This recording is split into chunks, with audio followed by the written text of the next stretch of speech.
Hey! Hi. Hello. So, here's the thing. We have another guest coming for a makeover soon, and I was thinking it might be nice to have a different style room to greet her in, and it might be fun to walk y'all through this, so why don't you come join me in the workshop while I fancy up a Thrifted Barbie closet fresh from Savers.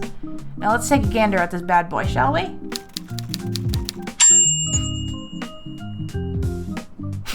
I know, right? Imagine if human closets had walls painted with murals of hanging clothes and shoeboxes and stuff.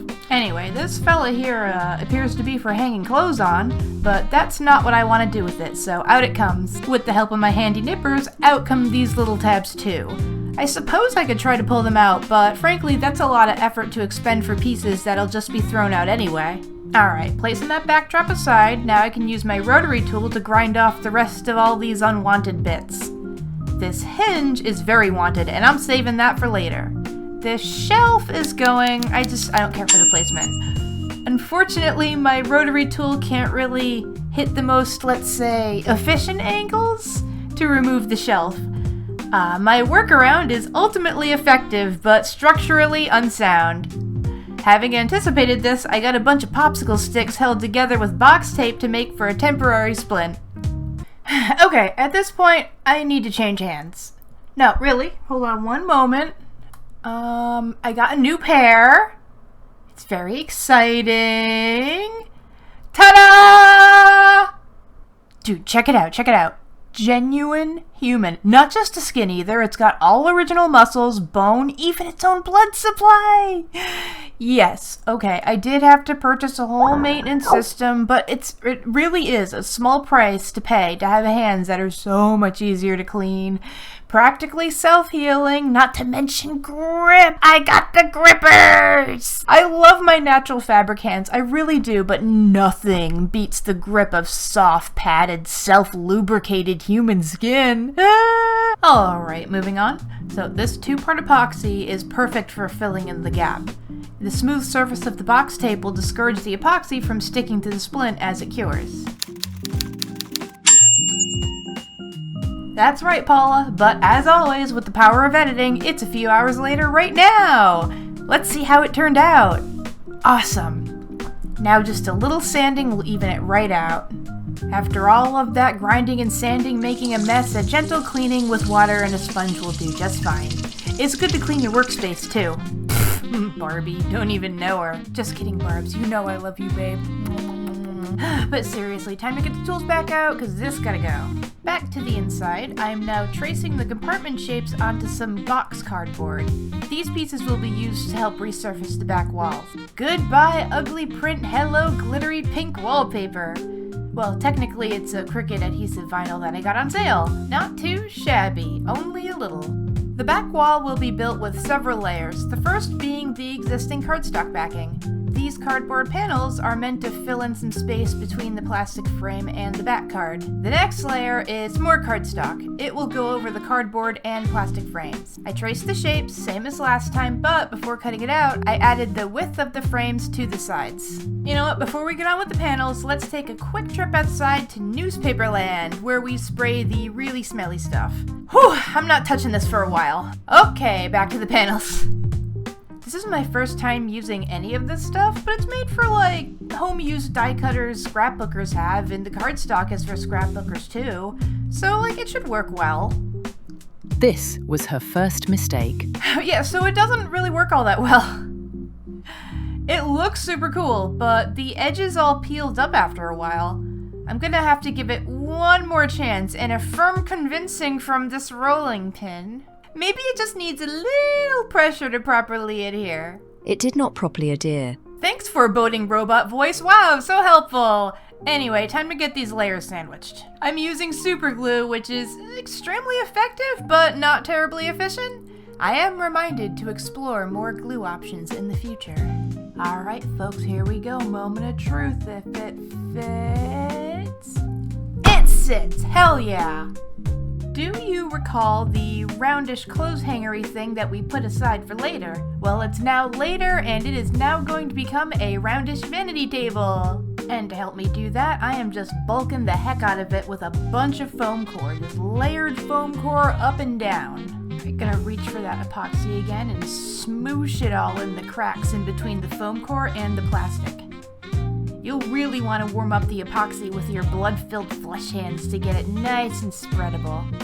Alright, well that cures for a few hours. Let's get the tabletop and bottoms ready. I'm cutting out pieces of cardstock and sticking the decorative vinyl on top, a lot like how I'm doing with the back walls. The extra layer between the vinyl and the cardboard or foam core will hopefully reduce lumpy textures coming through.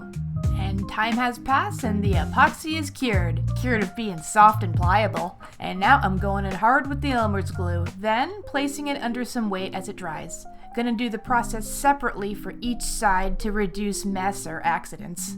Several more hours later, and it's safe to slap some black paint over that raw foam core. Several more hours or minutes, and it's safe to go ham with some black glitter. Before we move on to the next piece of furniture, drill break! Gonna make a hole or two for clothing racks and other such useful sticks. I have a question for you. So what's a vanity without a seat? A miserable pile of secrets, that's what. Let's make a little stool using this OMG doll accessory box as a base. Hope you like foam core, cause foam core likes you. I'm using 2 layers to build up the seat. If I wanted to make it comfy, I'd use squishy foam, but that's not what I have on hand. To make it look more like a cushion, I'm cutting off the edge at an angle. Then I'm cutting it more because that just wasn't quite enough. Perfect. Putting that aside for now so we can work on giving this mushroom its stock. I'm using one of the cardboard rolls from the vinyl sheets and measuring with the little hatbox mushroom cap. Then I'm rotary tooling the heck out of it until the tip falls off. Using the freshly cut piece, I mark up more foam core. This piece is going on the bottom of the hatbox.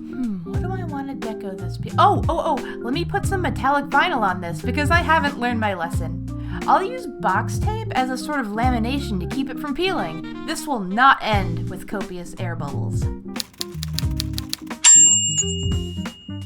I would like this stool to have a little bit of weight to it, and since foam core and thin plastic are rather light, rocks and hot glue are the answer. Now it's time to finish the stool seat. One last little thing. I mushed the angled edges on the table to round out the shape just a little bit more.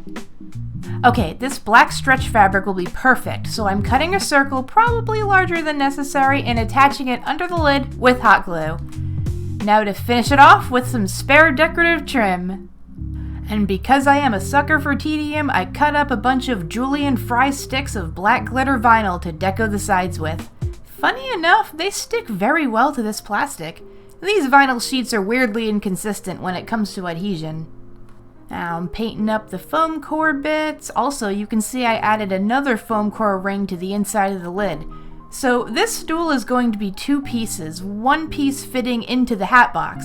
Otherwise, the finished stool wouldn't fit in the case when it's closed. So that extra ring you see will let the lid fit onto the hat box in spite of the copious amounts of hot glue and fabric gumming up the works. You'll see how that works later. Now's the time for the vanity mirror, or mirrors in this case. The cardboard strip that the mirror frame is being cut from is exactly the width of the middle compartment, where it too will be glued eventually. Now, the mirrors need to be flush with the frame, so I think using cardboard will be right for the job. Alright, yeah, getting the glittery cover on the front, nice. This is where she made her second mistake. Mistake? Well, I mean, should I even keep going with this then? I don't know. Should you? Anyway, as I was saying, I'm gonna dump a bunch of black glitter around the edges for reasons.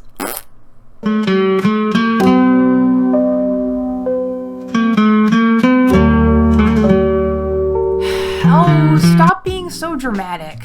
Anyway, I'm using black glitter vinyl to wallpaper the sides of the walls. Hey, this is really starting to come together. Just a little touch up of black paint here and there. Oh, and the vanity rod is in place. I guess I have to face the music when it comes to the back panels.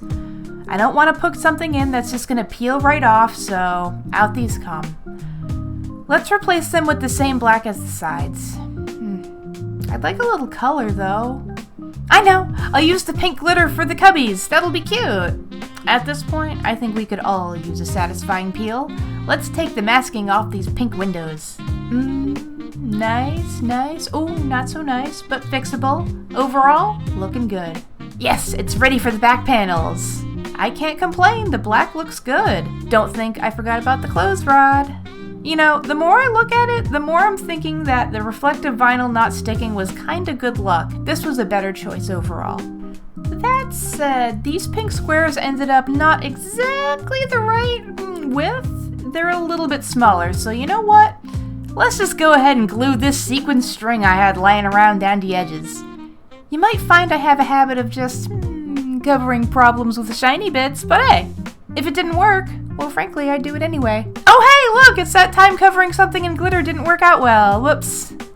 Yeah, I just made a new one and used foam core and pink glitter vinyl. No cardboard or extraneous glitter this time. However, plenty of glitter is being used for the front doors. And these pretty little beadbox warmers finally find their home. And no, I am not done with this holographic vinyl nonsense yet. It looks too cool not to try and use it. And just to make sure it don't go nowhere, I'm gonna pull some gloss sealer on top. Yeah, I'll stick it in. It's nearly finished. Just putting in some curtains now. Oh, look over here! It's the vanity table, attached to the wall by the hinge plate we held onto earlier. One more thing, I promise. I wanted to cover over some bits on the door, but I didn't have enough black trim to glue over it, and I had quite a lot of box warmer beads, so yeah, this happened. Maybe I'll change it in the future, maybe I won't, but for now, I think it's pretty cute. It's done! Reveal time!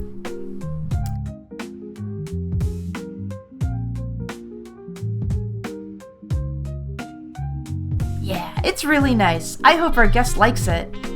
You know, one thing I think would have looked really cool is if we added a mirror to the vanity table. Like on the table, like right here. What? It would be functional too. It would be way easier to look up your nose and like under your chin. What?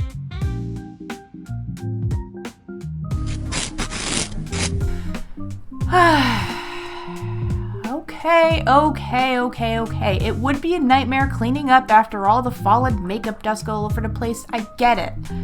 Still think it would have looked cool. Anyhow, if you got it this far in the video, thank you so much for watching, dude. I hope to see you next time. Bye!